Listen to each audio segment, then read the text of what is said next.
Hello, thank you for joining me today on the Radio Woman podcast. If you're new here, welcome. It's nice to have you here. And if you're an OG, you already know I love you, right? Right. So last week, I was talking to my friend Hadiza, and she mentioned she always had to, search for the podcast anytime that she wanted to listen. And she, suddenly realized that she could actually just subscribe. So this is my cue to let you know that if you enjoy the podcast so far, you can subscribe wherever you listen to your podcast. Google Play, Apple Podcast, Anchor, Spotify. You can subscribe to it, and you will get a notification anytime a new pod drops. Right. Okay. Okay. It's Ramadan, and Alhamdulillah for being able to witness this month. I pray that Allah grants us all the connection that we seek. I pray that He forgives our sins, increases us in taqwa, you know, and blesses us with all the goodness that this month has to offer. Amen. So, our topic today is about prioritizing well being for success.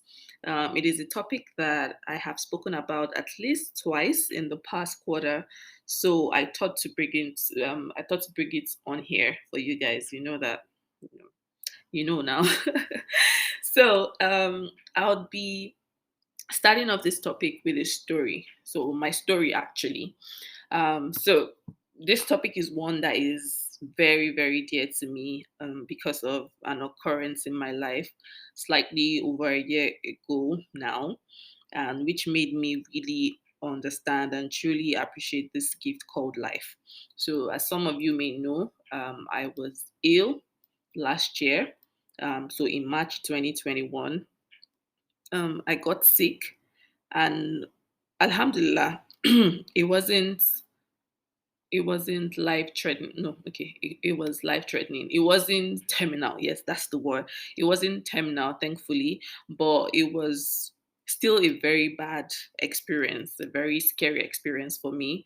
And especially because I don't usually fall sick. So, apart from my like pregnancy and like my normal like leg pain and all that, I don't usually fall sick, right? So the last time that I remember vividly being sick was during my finals in Luth. That was 2012.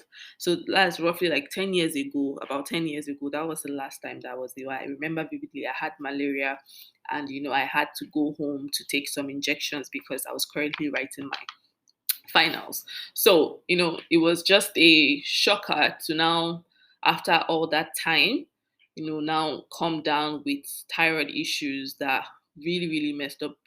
It really messed with me for a couple of months. And because I did not get a diagnosis on time, it was a really, really grueling time. And, sometimes I just think about it like I suffered for for a, for a long time, a longer than usual time, but Alhamdulillah, I'm grateful. So during that period, I could barely do anything to kind of nourish myself. So I remember not being able to walk up the staircase. I remember not being able to carry my children. I remember not being able to, perform my salah properly. So I had to sit down to, take my salah. I was hot. I was all sorts. It was such a mess. And, I went through a very, very bad time mentally as well, because it really, really, it really knocks me down, right? So I couldn't really do a lot of things to, nourish my body, my mind, and my soul. And one thing that really struck out for me was during that period, I realized that even prior to me being diagnosed or being ill, I wasn't operating at optimal well-being. And I'm not saying that everyone should be operating at optimal well-being at every time in their life, but ideally you should strive to, operate at a very optimum level majority of the time. So, I had some bad habits, or I was approaching things in a very more like I was letting things slip through the crack. I wasn't doing what like I just wasn't putting in the effort that I needed to. I knew what I needed to be doing, but I wasn't really doing it, right? And so those things weren't serving me physically, mentally, and I wasn't even nourishing, my spiritual health as much as I would have loved to, right? So I can say though that so during that period, I always now that I think about it, I always say that I've experienced hadith two of five or five hadiths, right? Which is basically to take advantage of your health before your sickness. And one thing is clear: I know that Allah always sends trials to people that He loves. Um, but one thing is clear: I actually do not want to ever feel that way again. I don't I don't want to feel that way again. So um yeah, inshallah, I don't have to feel that way. I'm much better now. But yes, I do still have to take care of myself. So Alhamdulillah. So that period came with its advantages. So even if I don't ever want to feel that way, I have caught the lesson. I am forever grateful for that period in my life because it created a shift for me. So a shift happened for me. And I think my new job or my new mandate now is to nurture that momentum that I've gotten from that shift. And apart from even nurturing it, to also share the message, right, with everyone that I'm able to. Right. So Bismillah, let's like really get into this topic.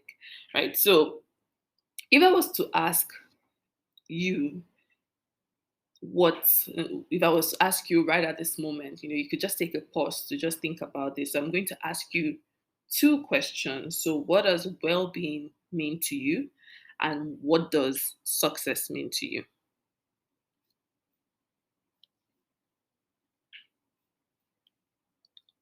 Yeah. So I know that a lot of us might have different definitions or what success means to us, right? At least pertaining to what it means in this dunya, right? And it's not strange because the topic of when we talk about wellness, when we talk about well-being, when we talk about success, is a very subjective term. So there's no one consensus on what it means, right?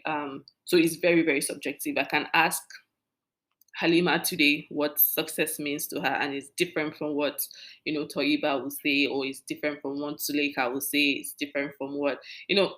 It's just different for everybody. There might be some overlaps, but yeah, it's very subjective, right? But I'm just going to go ahead to like kind of give like a summary based on like Western definition. So basically, well-being is here. It says that there's no consensus around like a single definition of well-being, but there's a general agreement that at the minimum, well-being includes the presence of positive emotions and moods.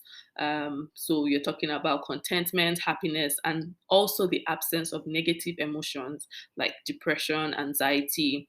Well-being involves satisfaction with life, fulfillment, and positive functioning.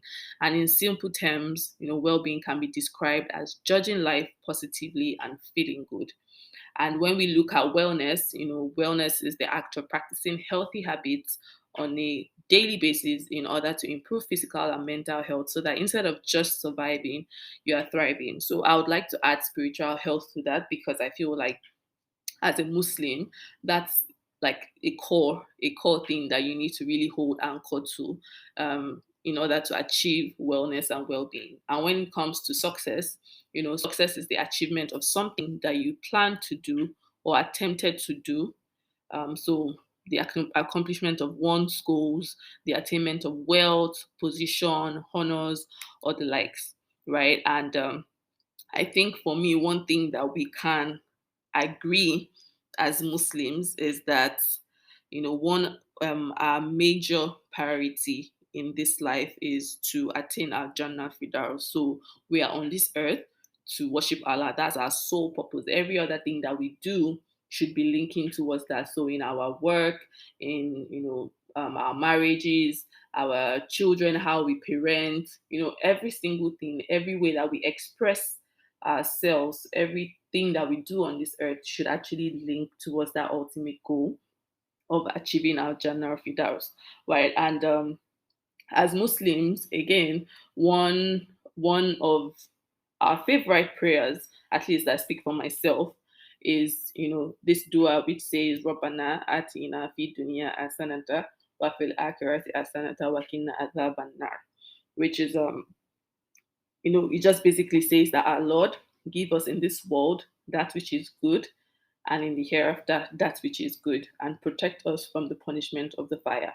So this is a well documented dua, and it has been said that our Prophet Sallallahu Alaihi Wasallam used to supplicate it, every time. So this shows that, for me, what this just says is that it's okay for us to seek success in this world and the hereafter, right? And in fact, they are very much intertwined, because it is our actions in this life that will determine, our success in the hereafter.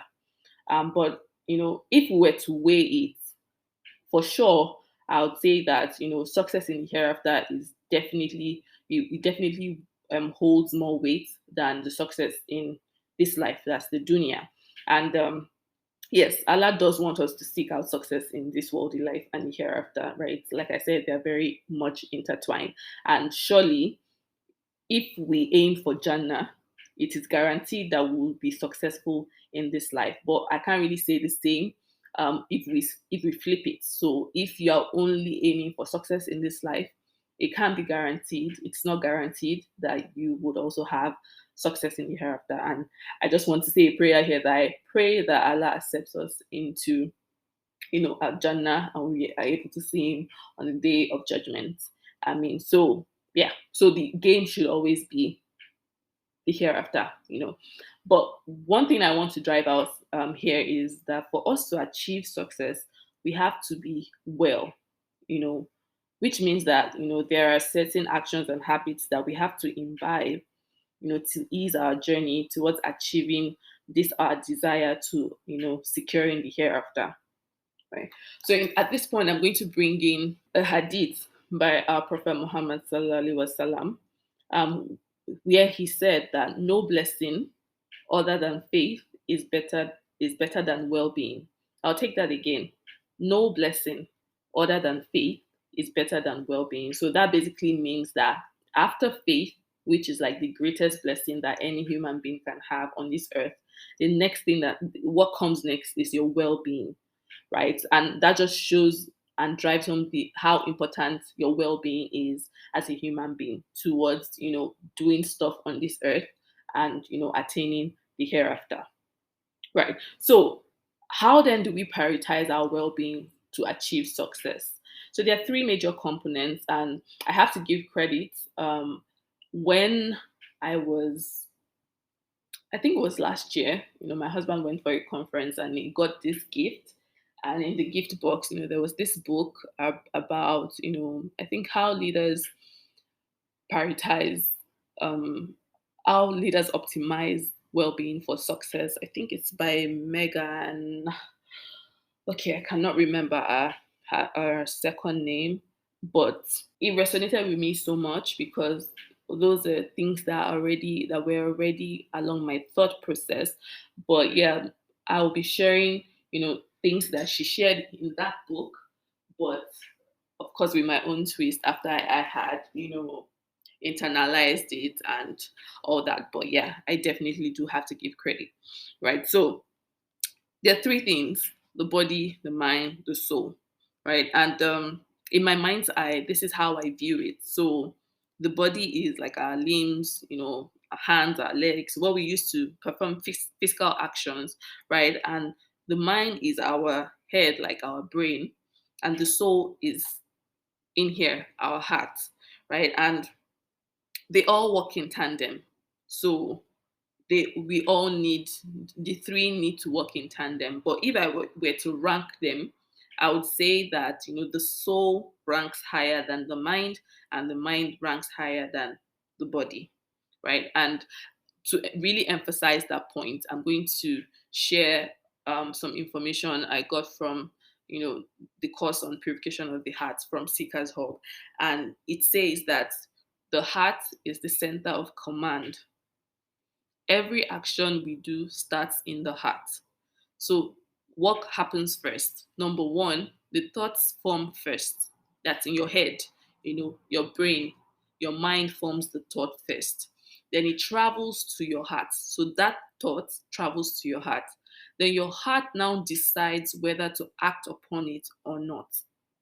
So the heart will then command the limbs, and the limbs will carry out the orders of the heart. So basically, your soul is like your powerhouse, your command center. And, that's why I would say that, your soul ranks higher than your mind, and your mind ranks higher than your body. Right. So let's take a look at the body now.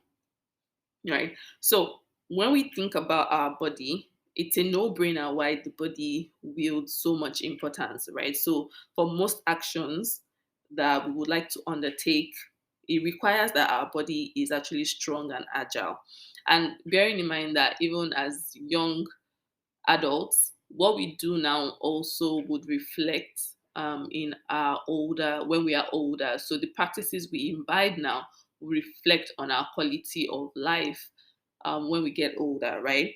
But when I even bring it down to looking at the five pillars of Islam, right? So as Muslims, we know that we have five pillars that we need to adhere to at the core of our deen. So when we bring it down, a solid three of those five pillars require that we use our body. So let's take our salah, our prayers, for example, both the obligatory and the sunnah prayers. We do require our body. If you want to do tahajjud, you require your body, right?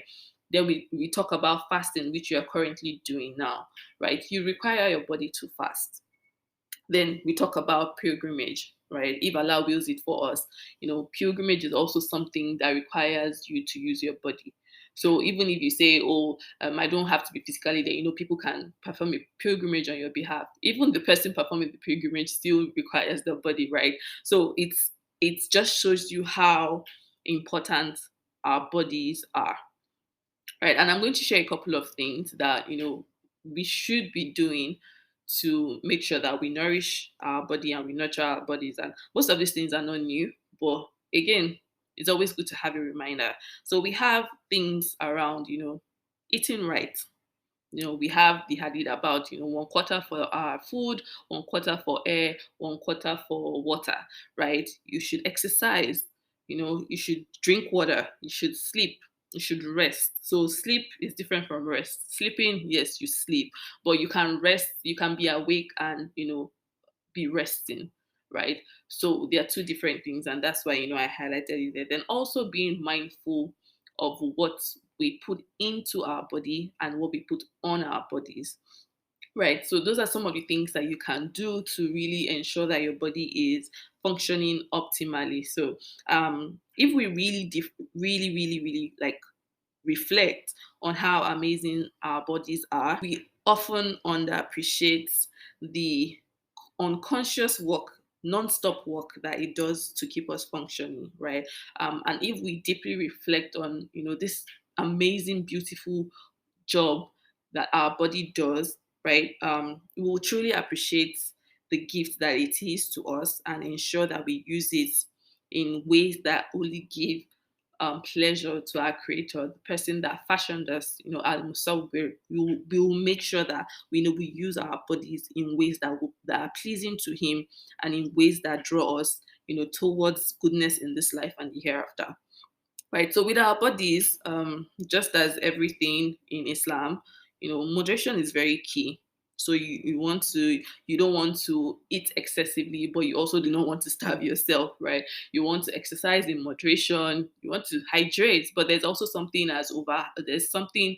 called overhydration, right? So there is always the excess aspect. There's oversleeping, there's over resting, there's over being critical of what's going into your body and on your body. So we should always try to strike a balance, right? And the character, so to really drive home that point, the character of Islam is modesty, which depicts moderation at the core, right? So you want to make sure that you bear this in mind when you work towards taking care of your bodies, right? And Here are some wise words that I hope will inspire us. So I have a quote here that says, "Take care of your body. It's the only place that you have to live," by Jim Rohn. And I have another verse from the Quran that says, "Anyone who tampers with God's grace after it has been bestowed upon him will find God to be stern in punishment." Right? So Allah has taken a sweet time, to create us in the best shape and form. And we now have that obligation to actually take care of our bodies, right? So we need to make sure that we do take care. It's an amana, it's a trust that He has given to us. So we need to take care of it because we will account for it on the day of judgment, right? And the last quote I'm going to share is from Buddha. So it says that to keep the body in good health is a duty. And that's already in our Quran. Subhanallah, it's already in our religion, in our deen, right? Our body, it's an amana, it's a trust, it's something that was entrusted to us. So Buddha says here that to keep the body in good health is a duty. Otherwise, we shall not be able to keep our mind strong and clear. Whoosh! Like that was so deep. And it really, really touched me. And that's why, I decided to also share. So when your body is well taken care of, you feel alive, you feel more energetic, you feel calm to focus on executing your acts of ibadah, your acts of worship. Your mind has the chance to be alert and do what it's supposed to do, which is to think. So, like what Buddha said, otherwise, if your body is not in good health, your body will not be able to be strong. Your mind will not be able to be strong and clear. So once your body is sated, it has all it needs, is functioning optimally. Your mind will have the chance to actually think, to do the work it's supposed to do. But if your body needs one thing or the other, you are not able to focus, right? So you also have more stamina and you have more confidence, right? So those are some of the benefits that you get from taking care of your body, right? Apart from the fact that you get rewards from Allah subhanahu wa ta'ala when you actually do take care of your body, and you have those ripple effects, as you grow older, as you age, you have those ripple effects. Right. So we're moving on to the second part. So, like I said, we mentioned, the body, we mentioned the mind, and we mentioned the soul. So the next thing that I want us to talk about now is the mind. So I'm trying to, go as quickly as possible so that the podcast doesn't drag for so long. So the mind. Our mind our mind is so powerful. Like sometimes it's amazing thinking about how powerful our mind is, and because it is so powerful, it should be guarded, right? It is through our minds that we are able to think. It is through our minds that we are aware. We can cultivate self-awareness. We are aware of what's happening with us and around us, and it is through our minds that we process thoughts, right? So our mind, houses both conscious and subconscious thoughts. And I know that I have recorded a podcast with Sister Aisha on, our subconscious thoughts. That's a whole topic on its own. But one thing that you need to know is subconscious thoughts are extremely powerful, and they run our lives, like largely they run our lives. So we need to make sure that we always do that job of trying to bring out things that are in the subconscious to the conscious. If not, they will keep running our lives. And, if they are not good thoughts that are serving us well, then it would lead to a cycle of, frustration, unfulfillment, and all this stuff. So our mind is really, really powerful and we need to pay attention to it.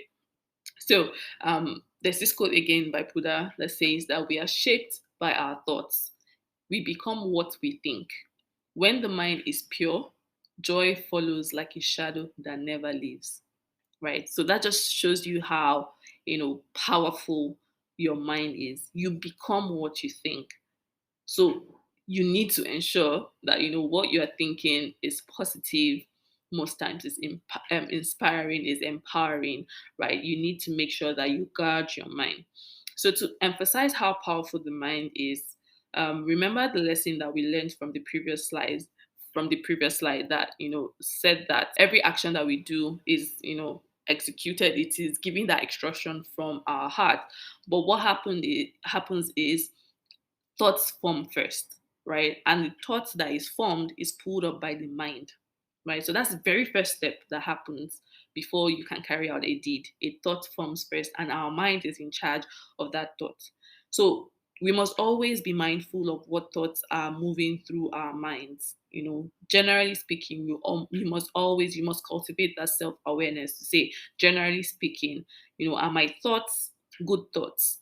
Are my thoughts soul-lifting thoughts? Are my thoughts, empowering thoughts? Are my thoughts inspiring thoughts? Are my thoughts kind thoughts? Oh, are they troubled thoughts? Are they negative thoughts, right? You need to make sure that your thoughts are very, very pure, clean. It's not a walk in the park. It's something that we need to keep doing, keep practicing constantly. But that's where the self-awareness comes in. That's when really working your mind comes in to make sure that you are aware, because the first stage is acknowledging, being aware of something. Then you can now say, okay, how can I work on this thing to change, right? So if we have a good reign over our mind and we are able to ensure that our thoughts are mostly positive thoughts, we are well on our way to winning this battle, this world. We are well on our way to conquering this fitna and trials that we face on a daily basis on this earth, and we will draw closer to our goal of achieving the hereafter. Because if you largely think positive thoughts, so definitely what passes down to your heart, what travels down to your heart is positive, and your heart will be churning out commands to keep doing good deeds, keep doing good deeds, keep doing good deeds. And of course that counts towards your hereafter. Right. So our mind is powerful in the sense that one thing I always try to emphasize. So for example, we have a person that is maybe paralyzed or indisposed, or but because their minds are still very sharp, you're still able to worship Allah, you're still able to do so many things, right? And that's why I said that I think that in terms of ranking, the body comes last, compared to the mind and compared to the soul. So you have situations where, and we see this a lot in like our elderly ones. So in Yoruba, there's this saying about, or at least um, my husband's grandmom used to say this, like, Modagba Bomi Okuri, right? So I am old, but my mind is still very sharp. And she lived for a long time. I think she died in her 80s, and she was sharp till the end, right? So that just shows you that if your mind is clear and sharp, you're able to function. So when I was ill, I wasn't in a good space, so I had a very tough time bringing myself out of that funk. But alhamdulillah, I had good support. I've been so blessed with amazing support system. So I had good support, and both in paid and unpaid, family, friends, everything. And I was able to finally bring myself out of that funk. But imagine if I didn't have that. So that could have just led to like a spiral downwards, right? So when we talk about the mind, here are some actions that we can focus on to actually guard our minds and nurture our minds. So we have meditation. So we all know that meditation is about clearing our mind, dropping all thoughts that we have, and just being aware, cultivating mindfulness. But in Islam, we have we can meditate on the verses of the Quran. We can meditate on Allah's names. Just deeply reflect about the signs of Allah. We have so many things that we can ponder upon. We can ponder upon the stars, the moon, the trees, these little things that we take for granted, nature, right? We have so many things that we can use to meditate and just cultivate that mindfulness, clear our minds and our thoughts, and bring calm into our lives, right? The next thing on nurturing our minds and guarding our minds is dealing with trauma. So deal with your trauma. So every single one of us has gone through some kind of trauma, maybe when we were younger, when as adults or as young children. For some of us it's quite recent. For some of us it's been like way, way down, like it's buried way, way, way. But the question always is your trauma light or is it heavy? right? Is it heavy that it is disturbing your normal functioning, right? So that's usually always the question. And for sure, I think that almost everyone has experienced some form of trauma, even just by sheer being on this earth, right? We have experienced trauma. So that is one thing that a lot of us have to deal with, right? Because if you are dealing with trauma, you cannot focus on what is important, which is basically to worship Allah, to serve Allah, to be a good person on this earth, to serve humanity. If you are boggled down by negative thoughts, or thoughts that are making you feel bad about yourself, that are clouding your decisions, clouding your emotions, your thought processes, there's no way that you can have that bandwidth to actually focus on your acts of ibadah. There's no way. So you need to deal with your trauma. So if you have to see a therapist, if you need to see a coach, if you need to speak to your friend or your spouse, whatever it is, just do what you have to do and make sure that you get the help that you need, because that's the only way that you can really open yourself up and have that opportunity to really really do what is important, right? Then next thing is align your values and your action. So in my previous podcast, I think I mentioned that one of my values is authenticity, and I also have flexibility, I have fairness. I have fairness on that list as well. And what this does to you is, when your actions reflect your values, you're literally in alignment, right? There's no feeling of, oh, I'm feeling maybe fake or guilty or something, right? You are just in that flow. And that what that does for your mind is that it's able to calm your mind. It's able to, your mind trusts itself.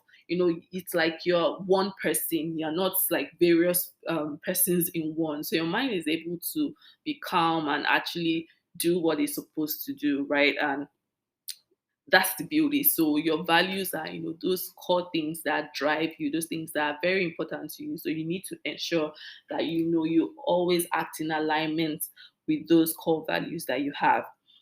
Next thing I'm going to talk about is speak your truth, right? And that basically means like saying what is authentic to you, saying things as it is. But of course, you need to be careful of how you speak your truth. So when I was younger, one thing that I used to get a lot is, Seki, you're so blunt, you're so blunt. And after a while, I got tired of hearing that, and I didn't even know when I stopped speaking out. Right, I stopped really saying what was in my mind, because perhaps at that point I didn't know better as a child. So perhaps I was delivering my truth, you know, maybe in a harsh manner or something. But yeah, speaking your truth with grace is like the way to go. Speaking your truth to yourself and to others. And again, that also brings, it clears your mind, right? It brings it doesn't leave doubts in your mind, right? So when you speak your truth, it's even a way for you to, for people to get to know you better, right? And how can you know Allah? How can you relate to Allah when you cannot even, share what is deeply in your heart? You don't even, you don't know yourself. You don't speak your truth. You don't let people see you. So how can you even get to know someone else, if you cannot allow other people to see you or know you for who you are, right? So that's a very key thing. So speaking your truth makes you feel, lighter. There's just this.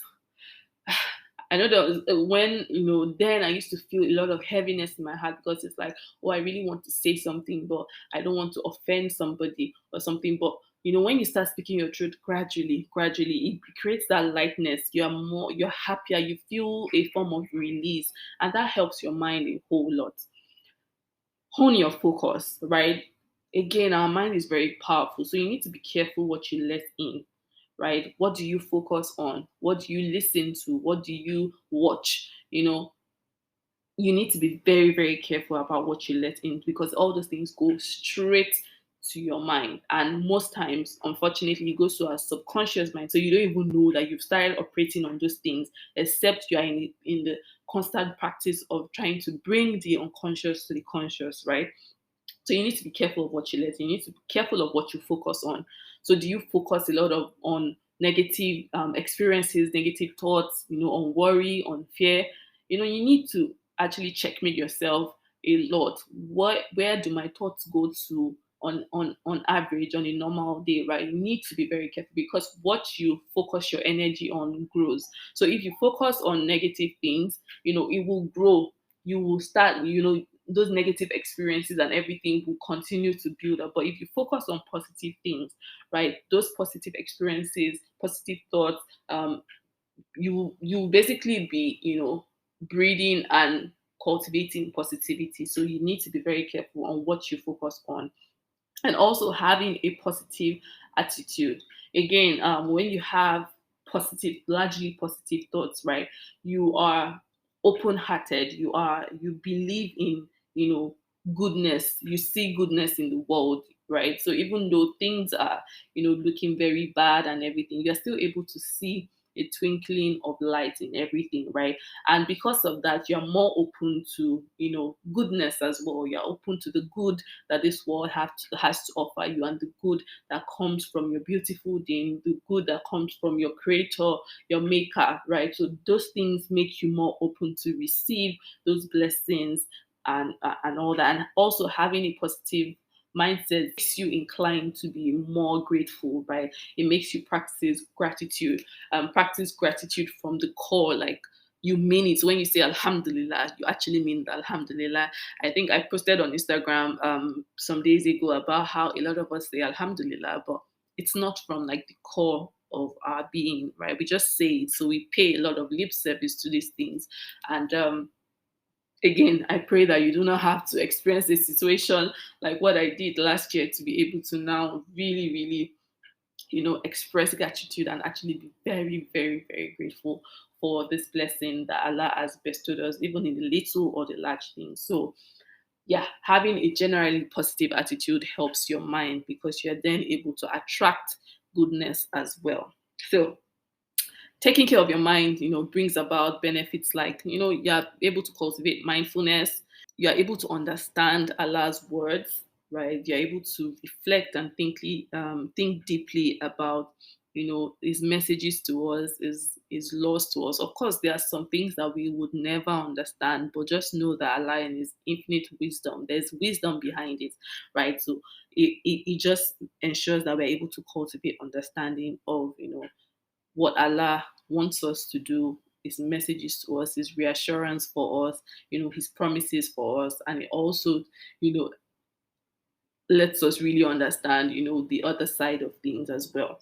So, ensuring that you guard your mind, it gives you a sense of control over things, right? Even though a lot of things we do have things that we can control, but there are also a lot of things that we cannot control. But just having a strong hold on your mind gives you a sense of control, right? You feel more empowered to do stuff, feel more positive. It brings about alignment in your life, and you're more resilient because if you're someone that generally thinks good thoughts, right? When trials, tribulations come your way, you are better equipped to surmount it with a bit of grace and positivity, right? You have more chances than someone that is already in a negative funk or thinks negatively most of the time. And you just have better health generally. So like I said, older people that are sharp in mind, they still are able to function optimally during old age. So again, I have a couple of quotes here. So your mindset matters. It affects everything from the business and investment decisions you make to the way you raise your children, to your stress levels and overall well-being. That's by Peter Diamandis, right? And there's another one which says that you cannot have a positive life and a negative mind. This is not physics that says opposite attracts, right? It is just what it is, right? You cannot have a positive life and a negative mind. It will always draw you back, right? So, yeah, guard your mind. Now we are at the home stretch, right? And I'm going to be talking about the soul. Hmm, the soul, right? So the soul is quite literally, ourselves. So we are souls that have bodies, right? So no action is done, but with the permission of our soul. Again, back to that, information about the soul is the command center. So nothing we do, no good deed, no bad deed that we do is done, but without the consent of our soul. So naturally, as human beings, from the day we are born, when we start, getting awareness, we naturally know what is good and what is bad, right? We naturally know it's like an inner compass that Allah has given to us. So we literally do not have any excuse. We do know what is wrong and what is right, right? So um, the soul decides if we will carry out good or bad deeds, and when we die, it is our soul that is held accountable, not our minds or our bodies, right? So if that's not enough reason to take care of our souls, I don't know what other reason I can give really, but that's a very powerful reason for us to take care of our soul, because it is what will be held accountable. So the Quran says in Surah to Yusuf, that's 12 verse 53, and it says that indeed the soul is ever inclined to evil, right? So naturally, our soul is inclined to being selfish. Our soul is being inclined to this world, the dunya, the pleasures of this world, right? That is what our soul is inclined to naturally. And that's why we need to make sure that we cultivate good habits that, help our soul detach from this world. It's not easy. It's something that we need to do. And that's why we have various practices in Islam, subhanAllah. That's why Allah, in His infinite wisdom, has given us things that we should do on a regular basis, on a monthly basis, on a yearly basis, that can help us, move closer to, our ultimate goal of attaining Aljannah Firdaus, right? So we need to make sure that we really, really, really, cultivate our soul, help our soul, right? And it is our soul that draws close or away from Allah. It is not our body, it is not our mind, it is our soul. It is our soul that divulges who we truly are at our core, right? Our soul houses our faith, and a soul without faith is a broken one, right? And it's very important. That just brings back that hadith that says that no blessing other than faith is better than well-being, right? So your faith is very important, and it's your soul that houses your faith. So you got to keep that close and tight, right? And a soul that is tampered with is a troubled one, and it will take a lot to bring it back. Allah guides whom He will. So that is, not in our control. But it is clear that, a soul that has gone, it will take a lot to bring it back. But again, Allah guides whom He will. Right. And so your soul should always be set on Allah subhanahu wa ta'ala.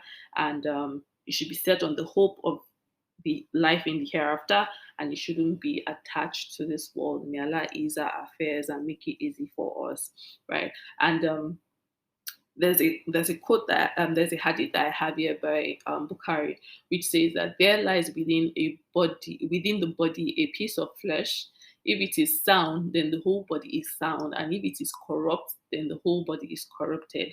Verily, this piece is the heart. I also, learned about this during the course purification of the heart on Sekinat, which I would totally, totally recommend to everyone.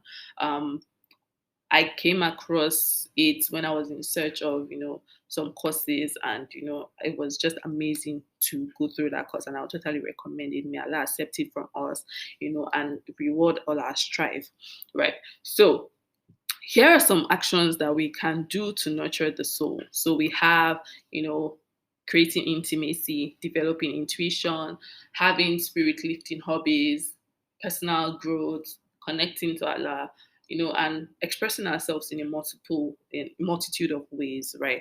And when we talk about intuition, it's that gut feeling. So some of us will say, oh, maybe we feel like Allah is speaking to us through, even though in Islam we know that Allah doesn't speak to us directly, right? But sometimes you just have that gut feeling that, this is what you should do. This is a way that you can get closer to Allah. This is a way that, you can really understand something, right? You just have that gut feeling. And the thing is, it's something that we can develop, right? If it's something that if we don't use over time, or we don't honor over time, it can leave us, or it can get redundant. But if we do it and we honor it, and the results are largely positive, it would fire us to do more, it will cultivate it has the potential to cultivate our beliefs in Allah, our belief in Allah, right? Having soul lifting hobbies, right? Things that spark joy in you, having hobbies that really nourish your soul, make you feel happy, like deeply joyful from the inside out, right? So most of us, we are just stuck on, like, we are one-way traffic. We don't really explore a lot of things. So some of us are forgetting some of the things that brought us joy as children. And children is that, as a child, that was like a very, very innocent stage in your life. So those were things that really, really, truly, gave you joy. So some of us have to go back and, bring back some of these things, right? Those things nourish the soul, and a soul that is nourished, is happy, is joyous. You're more than happy to, do more for your maker. You're more than happy to, open up to learn about your maker, right? Prioritize personal growth, right? This is one that has really changed my life, right? I see the cascading effect in every part of me, and that has involved doing a lot of things, listening, seeking knowledge, listening to lectures, having coaching, different things, and it has really, really changed my life. So because you find out that when start doing stuff towards improving yourself, you're a whole person that has different moving parts, and naturally it will just cascade to other parts of your life. So prioritizing personal growth is very, very important for your soul. It gives your soul that pride, to know that yes, you're doing stuff towards improving yourself, both in this life and the hereafter, doing things that will draw you closer to your maker and also get you to know yourself better, right? Create intimacy. And when I talk about creating intimacy, I'm not talking about, maybe husband or wife or whatever. I'm talking about, creating intimacy, being, having heart-based connection with people around you, and ultimately with your maker, right? So being create intimacy involves a lot of vulnerability, right? And so, for example, you're a wife, you're married, even with friends, for you to really, really show yourself, it involves a level of vulnerability, knowing that, things can go our way if, God forbid, maybe you share some information or something and it gets into the wrong hands or something. But, creating intimacy involves a lot of vulnerability. And if you cannot be vulnerable to Allah, how then do you let Him in? How then do you let Him in, right? So you need to make sure that you are open to receive, whatever it is that Allah um, wants you to know. You need to be open enough to seek Him, right? So you need to know that, okay, there might be some things that, because you are now open enough, you want to really know Allah. There might be some things that you now learn in the course of that journey that might be very difficult to implement. So maybe you've learned that, you have to stop some practices or habits that you have previously been involved in. It's really, really hard. But when you are open, it just makes it a bit more easier for you to now gradually walk towards, stopping those habits or anything. So yeah, that's about creating intimacy. Then connect to Allah. So there's so many ways that, we can connect to Allah. And I can tell you for sure that as human beings, we will always have that void, we'll always have that need to want to connect to Allah, right? And I don't think we should ever try and stop it. In fact, the heart that says is no longer striving or no longer wanting to connect to Allah, we have to be very wary about that. So you should never get to the point where you feel like you have arrived or you know Allah enough. There will always be that strive until the day we return to the earth and back to Allah, right? So we should keep looking for ways to connect to Him, right? So majority of us have various ways that we try to connect to Allah, right? So for some of us, it's seeking knowledge. For some of us, is in, defending people. For some of us, is like really, really practicing, whatever it is for you, right? For me, I like to seek knowledge and try to share it, right? That's a way that I connect to Allah. I also like to, when I learn about something, I try to look for physical evidences in the world, and Allah being so merciful, most of the time it just sends me something that kind of lets me know that, oh yes, this kind of cements what it is that, I just maybe learned about, and it just cements that knowledge in my heart.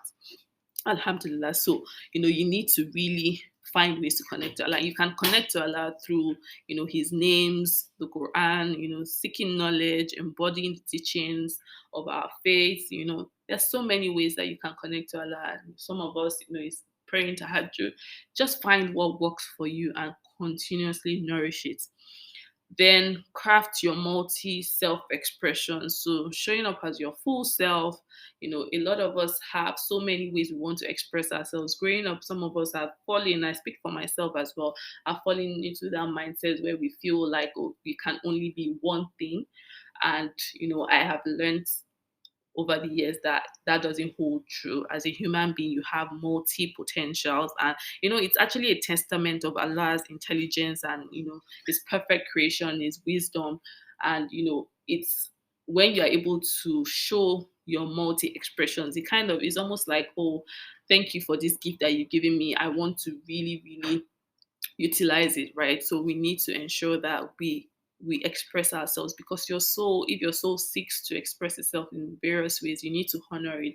And that's the way you can build that self-trust and pride that you need towards doing the things that you need to do in this world. You can express yourself in various ways that gives you positive results, that makes you share goodness in this world, and that would help you in hereafter. So again, my quotes: there's no definition of beauty, but when you see someone's spirit coming through, something unexplainable, that's beautiful to me. So when you see a soul that is joyful, a radiant soul, you can't just really place what it is about the person, but you just feel that beauty in the person. It's just a very beautiful feeling, right? Subhanallah. That C.S. Lewis says, you don't have a soul, you are a soul and you have a body. And back to the Quran, it says, Allah will say to the righteous, O tranquil soul, return to your Lord, well pleased with Him and well pleasing to Him. I pray that Allah makes us amongst those who have souls that Allah is pleased with. So nurturing our souls give us the benefits of trusting yourself more. Like I said before, it grows your confidence. It increases your faith and tawakkul, your trust in Allah. It boosts self-awareness and contentment. We are able to spark and actually feel joy deeply. And someone that is happy and feels joy, there's no how you are going to be evil or think about bad things or want to do bad deeds to other people, right?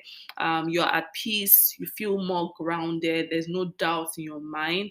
And again, there's this, I think it's a hadith about, how a lack of doubt completes our deen, right? So we leave that which is doubtful, right? So it gives you that opportunity not to feel doubt. You are more grounded, you're at peace with yourself, you're able to love openly, and you're also able to receive love. It's such a beautiful feeling, and I pray that we continue to experience that. We're able to love Allah, and we're able to receive His love in its magnitude. We're able to develop gratitude, and we feel more authentic, right? So that's that. So we are down. We're totally down. We have finished like the three main components, and the three vital questions that I want us to actually think about, right? And I use this in other things that I do now, like in other various parts of my life. And the three vital questions are, where are you now?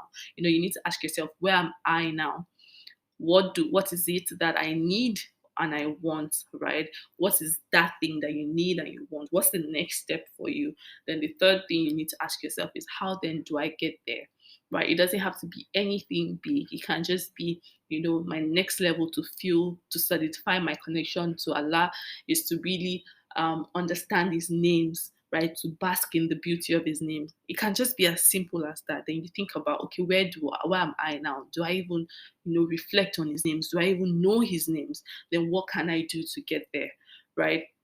Little baby steps, but all those things ensure that we are well and we are able to forge ahead to pleasing our Maker and securing our hereafter, right?